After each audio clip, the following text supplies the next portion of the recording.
নমস্কাৰ বন্ধু বান্ধৱীসকল আপোনালোক আটাইকে আমাৰ ইউটিউব চেনেল ফাউণ্ডেনলৈ স্বাগতম জনালোঁ যেহেতু এইকেইদিন লকডাউনৰ সময় এই লকডাউনৰ সময়খিনিত আমি আমাৰ শাৰীৰিক আৰু মানসিক ভাৰসাম্য অটুট ৰাখিবৰ কাৰণে আমি অলপ সময় যোগা কৰাটো অত্যন্তই প্ৰয়োজনীয় সেয়েহে আজি আমি আমাৰ যোগাৰ পাঠ্যক্ৰম আকৌ আগবঢ়াবলৈ লৈছোঁ আজি আমাৰ মাজত উপস্থিত আছে আমাৰ যোগাৰ শিক্ষয়িত্ৰী মৰমী গগৈ আহকচোন আমি মৰমী গগৈৰ সৈতে কথা পাতোঁ অলপ নমস্কাৰ নমস্কাৰ মৰমী কেনে আছা মই ঠিকে আছোঁ আৰু তোমাৰ যোগাৰ ক্লাছসমূহ কেনেকুৱা হৈ আছে হয় মোৰ অনলাইন ক্লাছ চলি আছে আজি তুমি আমাক কি দিবা যোগাৰ আজি মই সূৰ্য নমস্কাৰৰ দ্বিতীয় পাৰ্ট তো আগবঢ়াম তাত য'ত 13টা আসন একেলগে আছে ঠিক আছে তেতিয়া তুমি আৰম্ভ কৰা হয় ঠিক আছে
আজি মই সূৰ্য নমস্কাৰৰ 13টা আসন থকা দ্বিতীয় পাৰ্টটো মই আগবঢ়াইছোঁ আপোনালোকে মনোযোগ দি অলপ চাব মোক সাইডৰ পৰা আপোনালোকে ভালকৈ নিৰীক্ষণ কৰিলে গম পাব কোনটো পজিশ্যনত কেনেকৈ অলপমান এটা দুটা ইফাল ইফাল হৈছে তাতে আপোনালোকে গম পাব ফাৰ্ষ্ট পাৰ্টটোৰ সৈতে প্ৰায় একেই প্ৰথম নমস্কাৰ মুদ্ৰা 1 বেক বেণ্ডিং 2 3 আগলৈ চাব 4 লেফ্ট লেগ পিছলৈ সেম পজিশ্যন 90 ডিগ্ৰী ভৰি 5 প্লেংক এইটো অলপ বেলেগ দেখিছে প্লেংক 6 এইটো পজিশ্যনত আহিব 7 পুনৰ আঁঠু বুকু কঁকালত আৰু হিপছ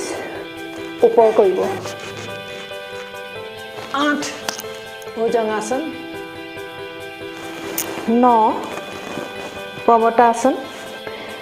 মই যিটো ভৰি পিছফালে নিছিলোঁ সেইটো লেফ্ট লেগ পুনৰ আগলৈ 10 ওপৰলৈ চাব 11 পিছৰ ভৰি আগলৈ 12 বেক বেণ্ডিং 13 বুজি পাইছে নেক্সট মই আকৌ ৰাইট লেগ পিছলৈ কৰিম 1 2 3 আগলৈ চাব ৰাইট লেগ পিছলৈ 4 5 প্লেংক পজিশ্যন 6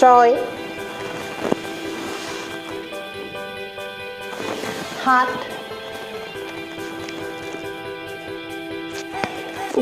8 পুৰা ওপৰলৈ চাব পিছফালে ভৰি জইন থাকিব 9 পৰ্বতাসন ৰাইট লেগ আগলৈ 10 11 12 13 বুজি পাইছে নিশ্চয় এইদৰে বাওঁ ভৰি আৰু সোঁ ভৰি দুইটা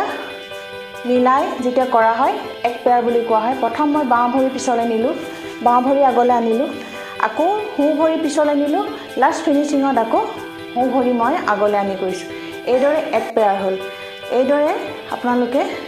প্ৰথম 5 পেয়াৰ কৰিবলৈ চেষ্টা কৰিব লাষ্ট 10 পেয়াৰ্ছ এইদৰে যদি ৰেগুলাৰ আপোনালোকে সূৰ্য নমস্কাৰ বেলেগ আসন নকৰি সূৰ্য নমস্কাৰো কৰে তাতো আপোনালোকে মানে উপকৃত হ'ব এয়াই হ'ল সূৰ্য নমস্কাৰ 13টা আসনৰ সম্পূৰ্ণ দ্বিতীয় ভাগটো ঠিক আছে ধন্যবাদ Friends, thanks for watching the video. Hope you enjoyed it. Don't forget to like and comment us. And subscribe to stay tuned for upcoming videos. Thank you.